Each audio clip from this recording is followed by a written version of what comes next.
ای جماعت از چه مینالید؟ ایراد از شماست. ما به دزدان خانه دادیم و همینا حق ماست. مرگ بر اون دورها گفتیم دزد در خانه بود، آخر اون خانه زیبا همین ویرانه بود.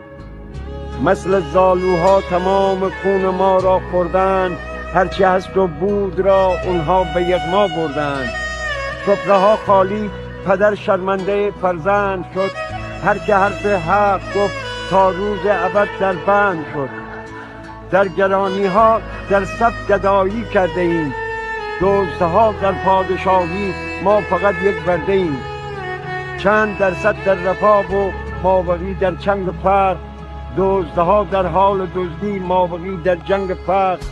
خانه زیبای ما را ساده ویران کردند، روزهایی را که نباید به ایران کردند.